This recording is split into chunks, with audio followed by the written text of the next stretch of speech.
And I agree with you. Sometimes there's just different ways that we say things. And even if we have crossover on certain episodes, or we listen to one person say something on another podcast and they say it slightly differently, it connects a little bit differently, or reminds you something that you had forgotten. And it also kind of reminds me of something that you were saying off air. Like, our message really isn't all of that complicated. It's fairly simple what we're trying to tell people. It's just that sometimes people don't understand or don't accept the simplicity, and we almost have to go out of our way to make things a little bit more complicated, because the message itself is quite simple. It's almost too simple, right? Here's, from the dietary standpoint, if anything, single ingredient foods, I've conveyed that my body responds best when it's basically animal based.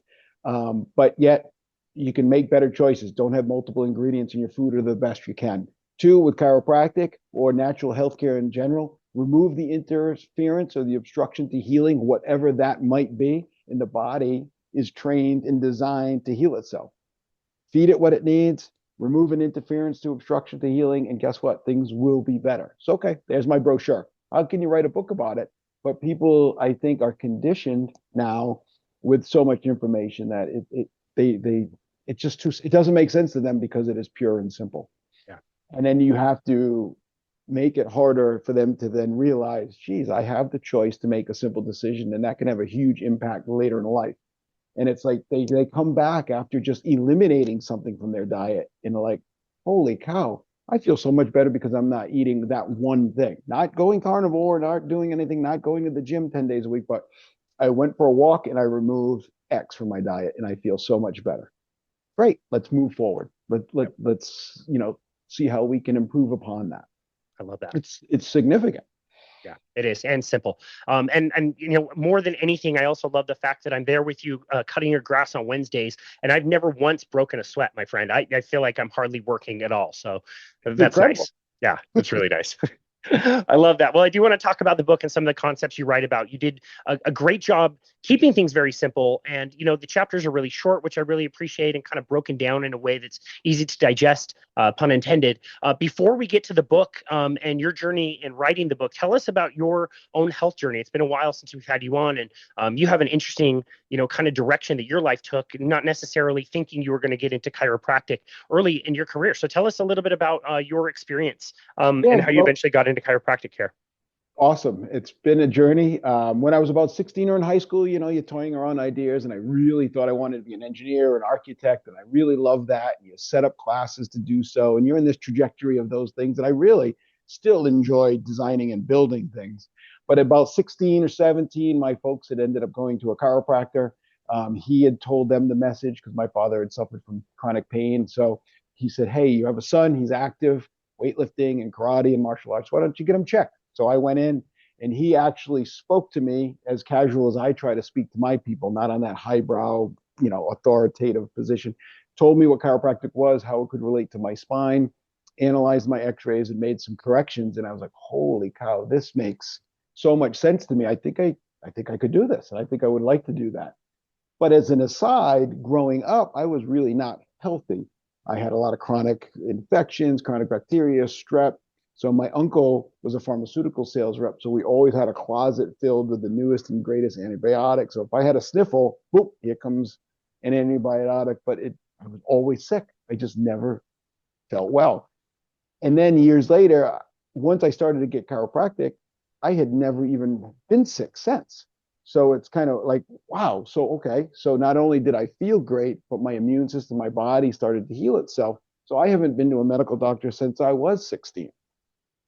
I mean, I'll go to the dentist or the eye doctor, things like that, but to seek care because I feel like I'm sick or ill, I just don't feel that need. And it's only magnified since I've been cleaning up what I'm consuming as a diet, for sure. So I said, I want to be a chiropractor. So I went to the local college, got my undergrad credits, and then I went right off to chiropractic school. I graduated in 1996, so long ago, at 24 years old. And I'd always been a follower of the tradition of chiropractic. So I think I'd mentioned to you before that I've had the pleasure of actually having dinner with a chiropractor who got arrested for practicing chiropractic. And it's crazy to think that in my lifetime that I've had that experience, but chiropractic wasn't fully legal to practice in all 50 states until I think 1972, which is bizarre. Guys were being arrested for helping other people. So I just followed that tradition. And then I've had the honor of taking care of some old timers because they seek me out and having a great conversation with one. His dad was a chiropractor in 1914, couldn't come back to Rhode Island to practice, so he had to practice somewhere else because it was still illegal. Then he ended up having a home office here at home, and this young fella's job was to, believe it or not, change the ashtrays in the office because at the time everybody smoked and they had them. But he recalled hearing stories of patients coming in, being carried in, like last resort patients told there was no other alternative, go home and die. He was seeing these miraculous healings under chiropractic care. People were just responding. So then he took over his father's practice and he'd practiced for 40 or 50 years. And he was lamenting. He says, they just, I don't know. He says, I don't know if people don't get it anymore. He says, but over the years, people just weren't responding to the care that he thought he was still providing to these people. And we were talking, and it brought me back to something that I had learned in school. I don't think we're, as a species, as healthy as we were in the 50s, 40s, particularly in the turn of the century, because of other things. So we kind of, over coffee and a number of conversations, said, well, it's kind of like making cement. If you have all the right ingredients, but the ratios are off, you're still going to have cement, but it's not going to be great cement. So we're providing a modality of healing, or we're removing an obstruction to healing when we feel that's nerve pressure or nerve interference from a chiropractic standpoint. You could be doing it with personal training or exercise or something, but if that vessel that we're trying to model is not appropriate with its ingredients, you can only make it as good as it can be. So Chris Black can only be as good as Chris Black can be if what I'm allowing my body to utilize to reproduce cells, have energy, and recreate itself to fuel my innate healing mechanisms.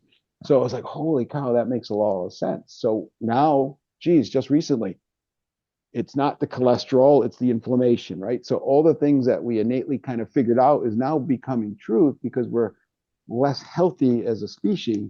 So the modalities we're given are becoming less effective. So we're required to use more advanced radical things. Like, the body isn't an adult diabetic because it has a lack of metformin in its life.